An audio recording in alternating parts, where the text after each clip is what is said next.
what it's all about, Pat. Speaking from our hearts. Not camouflaging our words and our feelings, because when we get past that, we're better people. You know? And you should teach some of the people who are leaders in Washington about it. So we don't hide everything.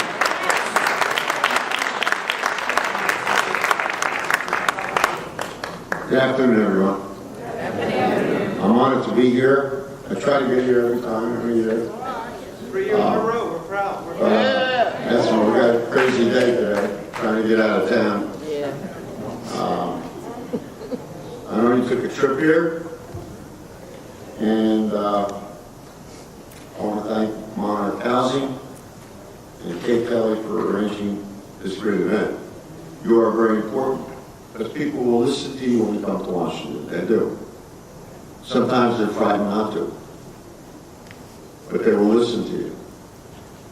And so your position here is not simply to sit in a chair.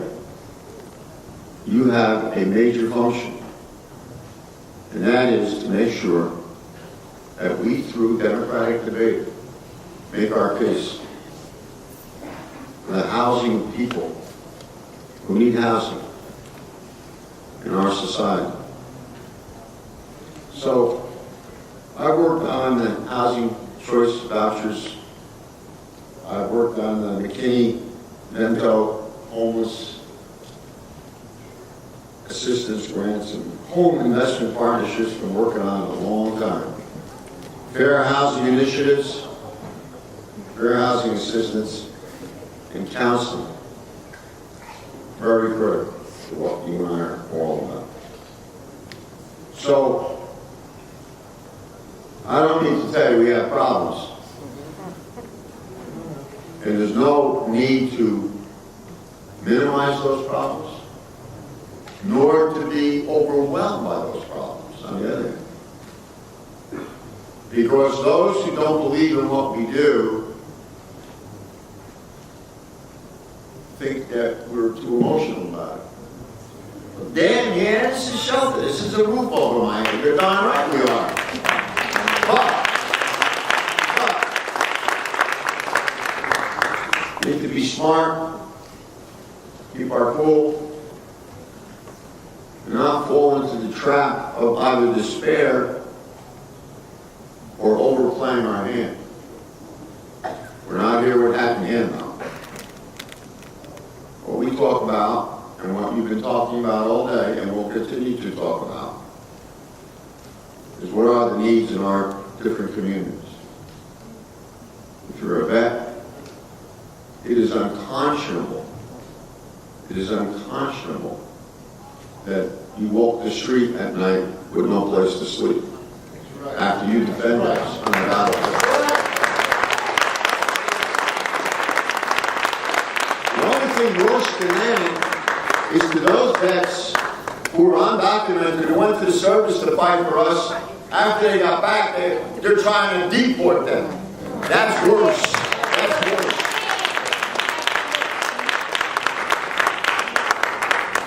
So there are 25 towns in New Jersey where residents spend most of their income on rent. For instance, the city of Passaic, in my district, my congressional district, the 9th district, is one of them. There are more renters than ever in New Jersey. Our rents are among the highest in the country. There's an estimated 553,000 people experiencing homelessness at any given night in America. It's unacceptable to you, and it is unacceptable to me. And this needs to be one of our priorities, because the first need is shelter. The second is food, third is water. Those are three staples. We need them. And when everything is a priority, nothing is a priority. We have to make the housing of our citizens important. It's not a giveaway program. We pay taxes. All of us in some manner, shape, or form. In order to make the common good mean something for everybody. The administration proposal of an $8 billion, almost a $9 billion cut to housing is totally unacceptable. Totally. Programs like McKinney-Vento aid youth who are at risk for homelessness. I'm pressing appropriators in Congress to provide strong funding for that program. Housing vouchers are the largest source of aid for families struggling to pay rent and make ends meet. More than $2.2 million low-income households, and they're mostly seniors. That's right. People with disabilities. Right. Just had a hearing this morning about how bogged down the SSI is when you're going to put in a claim. The average person has to wait 560 days. Unacceptable. We're not going to close the government down. The government was shrunk before this new administration took office compared to 8 years ago, before that. Currently, these folks use vouchers to rent modest homes in the private market at an affordable cost. Housing vouchers sharply reduce poverty in the United States. Housing instability and homelessness. They play a key role in cutting veterans' homelessness nearly in half since 2010. And I'm so proud that in Patterson, New Jersey, we had one of the first veterans apartments, and it's filled, and we're going to build another one very close by.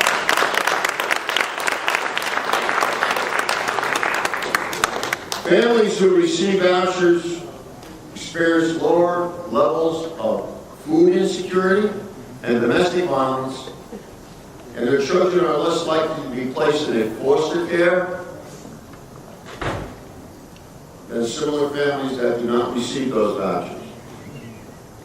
Children who grow up in safer, healthier neighborhoods as a result of vouchers are more likely to attend college and help their parents.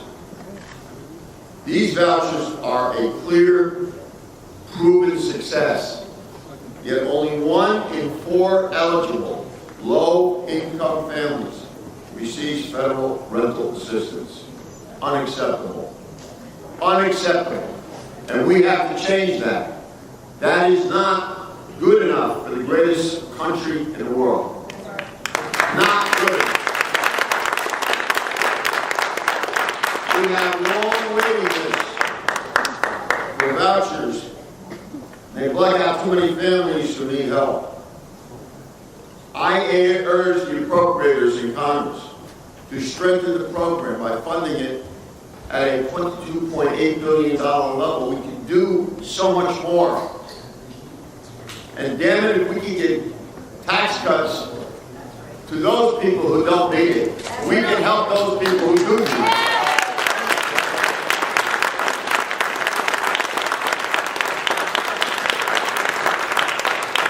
By the way, that $22.8 billion figure I just mentioned would add 13,000 more vouchers out there. That's what we need, more vouchers.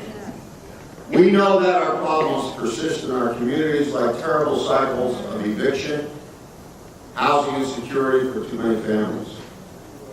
Yet the Department of Housing and Urban Development, hear me please, under this Secretary Carson, has inexplicably de-emphasized the enforcement of fair housing laws. What country, what planet is he living on?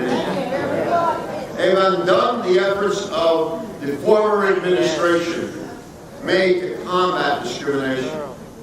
In April, I called on Secretary Carson in a formal letter to either enforce the fair housing mission of the agency or leave your job. Yes.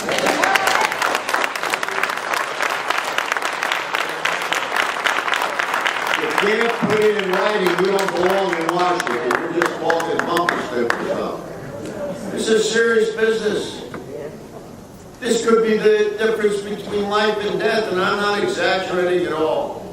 Anyone who doesn't understand the history of housing and housing discrimination in this country and doesn't work to correct it would not be overseeing the nation's federal housing authority. Again, I thank you all for being here. Legislators need to hear from you to ensure that there are no more cuts in housing. God bless you.